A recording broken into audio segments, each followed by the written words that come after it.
having those things in place gives you such a peace of mind because then you know if the worst happens, you're going to be prepared. Welcome to Better Together podcast, produced and directed by Our Hospice of South Central Indiana, a not-for-profit organization dedicated to making every moment count. We share true stories about hospice, palliative, and personal care services that we provide in 22 counties all over South Central Indiana.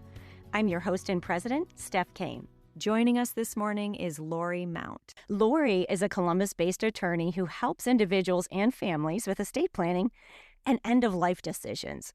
Lorie's superpower really is making complex topics easy to understand and helps people create plans that reflect what matters most to them.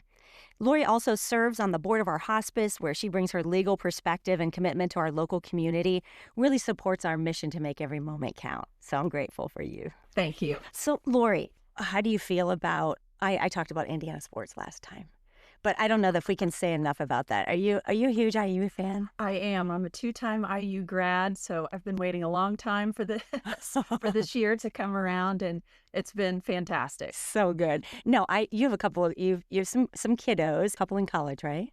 I have one left in college. Okay. I have 3 daughters. 2 are already finished, and one is a freshman at IU Indy. Nice. Okay, well done. Just looking at estate planning and end-of-life legal decisions, there's a lot in there, so I'm glad that you can help us kind of dissect and simplify some of the things that go along with that. What are the most important legal documents that people should have in place when it relates to end-of-life planning? I kind of think of estate planning as 2 different types of documents. So you can think of documents that are important to have while you're still living, in case you become incapacitated or you can't speak for yourself, you can't make your own decisions. And then we think about the documents that are important for when you pass. What's going to happen to my assets or the things that I had? The ones that come to play so much at end of life are those first sets of documents. Mm-hmm. You know, who makes my healthcare decisions if I can't do that for myself? Mm-hmm. So having an advance directive, which in the past in Indiana you might have referred to as a medical power of attorney, as an appointment of healthcare representative, even living wills. As of 2022, Indiana kind of cleaned up their medical consent statute. Okay. So you'll regularly hear the term advance directive now. And that covers all of those things in Yes. one document? Yes. So it's a directive that says when it comes to my healthcare, if I'm ever so sick that I can't express my wishes for myself, this is the person that I want speaking for me, which can be really helpful when you have a large family or multiple family members who are all probably, their heart is in the right place. Right. They're trying to help make decisions, but it becomes very difficult in an emotional setting. So you want to make sure you have the right person who can be the voice, be your voice if you don't have one. So good and important. You know, we see here in hospice, and I'll even speak for myself, being in the hospice center, I get to meet a lot of families, and they all have a different relationship with their loved one. It could be maybe not a blood family member, but a life partner situation, and there could be all different dynamics, and you know, they all want the best, right, for their loved one.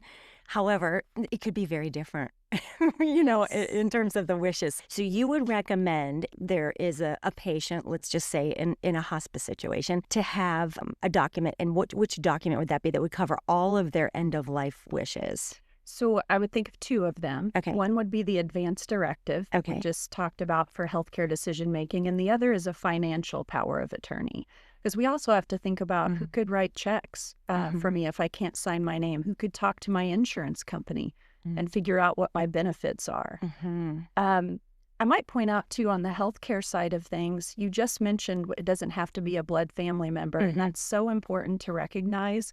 You know, sometimes our most trusted people in our lives or the closest people in our lives are not blood family members. And if you don't have an advance directive, our state statute dictates who gets to make decisions at end of life. So, and how is that at order? You know, if the state is dictating, is it next in line as a, you know, spouse or sibling? Does it?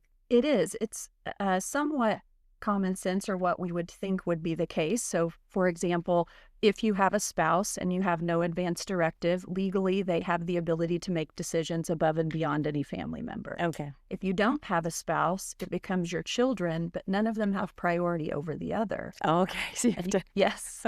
Think of individuals too who have been in long-term relationships, but they're not necessarily married. You might want your significant other making your decisions, but legally without a directive, they're not the person who has authority. So those family dynamics can get really messy in those situations. I'm curious, how do we do this? What would be the how? Would that be, someone like yourself and you help navigate those discussions with the individual? And Yes. Okay. There are certainly forms that you can find. A lot of hospitals will provide advance directive forms. That's definitely better than nothing. I cringe a little bit when I think about online forms because sometimes people don't realize what it is they're signing until it's after the fact. So certainly talking to someone an elder law attorney or estate planning attorney who's well-versed in those documents, who can talk to you about how it actually functions when the time comes, that you make sure you're appointing the right people or right combination of people, I think is so important. And these are such sensitive topics, especially if you have a diagnosis or, you're nearing that last, phase of life, right? And nobody wants to bring it up. Exactly. So rather than being a crisis situation, you see that it will sit well and it will be so much different if you can get ahead of it. Yes. I always compare it to purchasing a health insurance policy or pre-planning your funeral. Or, if you take out a cancer policy, nobody wants to think about having cancer, but down the road, if you have it, you have this comfort in knowing that you took the right steps ahead of time and now you're protected. It's kind of the same thing with having directives in place. It's not maybe fun to talk about. You don't want to sit around the Thanksgiving table and discuss who's in charge if you get really sick, but having those things in place gives you such a peace of mind because then if the worst happens. Life is unpredictable, as we all know. You're going to be prepared for when that moment comes. Yeah. And I hate to say it, statistically, last time I checked, the death rate is still 100%, right? That's correct, as far as I know. If we can move into what happens to my assets when I die, and what if I don't have very many? Do I still need to have a plan? Sure. I think the answer is always yes. It's better to have a plan than not. Regardless of the amount of assets that you have in Indiana, if you have failed to plan with what to do with your assets, meaning you have no will, no trust agreement, you have no beneficiaries attached to certain assets, then we have a state statute that determines who those assets go to and how to get them there. So you've not only chosen the most difficult path to pass those assets, they may be going to people that you didn't plan for. Okay. Kind of back to our example of it might not be your children in equal shares, or it might not be if you have no children, your siblings, your parents who you would want to have those things. I see. So even if you don't feel like you have a lot, I think all of us have worked and saved. And even if we have a little, we want to be in control of where that goes when we pass away. Are those one time, you make the decision, you fill the document out, do things change over time? Let's say you're, proactive and as life goes on, that person may not be with us any longer. Or, how do you make edits to that? A very important piece of estate planning is being diligent about updates. So I always say, it says last will and testament on a will when you sign it, but I always say it's more like current will and testament because life changes. So a good rule of thumb is every 3 years or so, if you've signed a trust agreement or a will, you should take it out and ask yourself, has anything changed about the people that I'm leaving assets to? Is the person that I've listed in my document as being in charge still the appropriate person? What if that person is now sick themselves or they've passed away? Another huge example that we deal with now is you might have adult children and you want to leave everything to them, but 3 years down the road after you sign those documents, one of them is battling an addiction issue or they're disabled and on benefits that an inheritance would actually not help them. It would make their situation worse. They couldn't access those, yeah. Correct. So that's a great time to update those documents. You can still provide support for that loved one, but in a way that helps them and doesn't harm them. I'm going to ask a question. I don't know if other listeners are wondering, but should we leave all of our assets to our kiddos? This is one of my favorite topics. Okay. You don't have to is the answer. I always tell clients, no one is entitled to what you worked for. Most of us have a desire to leave some of our assets at least to our children, but this is a great place to have a conversation about charitable giving.